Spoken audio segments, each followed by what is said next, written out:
შვილი მყავს, ეგერ ორი ბიჭები იზრდება, მაგისი შვილები. რომ მივიდე გამგებერთან, ვთხოვე რომ რამე სამუშაო.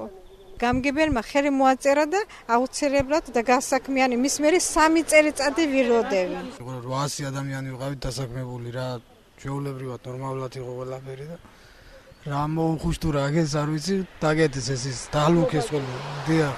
მაგ მუშაობდი მე მონტაჟზეც მუშაობდი და მძღოლადაც ვიყავ. სული სამოთქმის საშუალებას არ უაძლევენ ახლა როგორ შეიძლება ერთეულები კარგად იყვნენ და სხვა დანარჩენი საერთოდ არაფერი არის საშუალო დონე ხო უნდა იყოს საერთოდ ამ ქვეყანას. ეს არის უაზრობა პროსტა რა.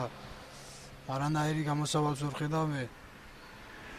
მე ყურადღება მინდა გავამახვილო იმაზე რომ თუ ეს მოსყიდვა არის სიტყვაზე რომ Global TV ხალხს აძლევს განვადებით რაღაცას არავინ არაფერს არ ჩუქნის სიტყვაზე ვამბობ ხო მაშინ რაღა უნდა ვილაპარაკოთ იმაზე ვაუჩერებს რო არიგებენ რაღაცები ეს მოსყიდვა არ გამოდის ხო ასე გამოდის და რატო უნდა იყოს ისეთი ფაქტი რომ სიტყვაზე ეს ხალხის მოსყიდვის გამოკეთება და აკეთებენ რაღაცას უბრალოდ ელემენტარული ის ხო უნდა გავითვალისწინოთ რომ უბრალოდ 800 ადამიანი ყველაზე მცირე იყო დასაქმებული ამით და რაღაცა შოილობდნენ ორგაბიგს და როგორ შეიძლება ესეთი რაღაცა რა ხო არავინ არავის არ აძალებს გინდა თუ არა დააყენე გინდა თუ არა ხმა მომეცი გინდა თუ არა რაღაც ესეთი ფაქტი არსად არ ყოფილა დაფიქსირებული და არც დაფიქსირებულა და აბა როგორ შეიძლება სხვა რამეზე ფიქრი აზე ვერ მოვდივარ რა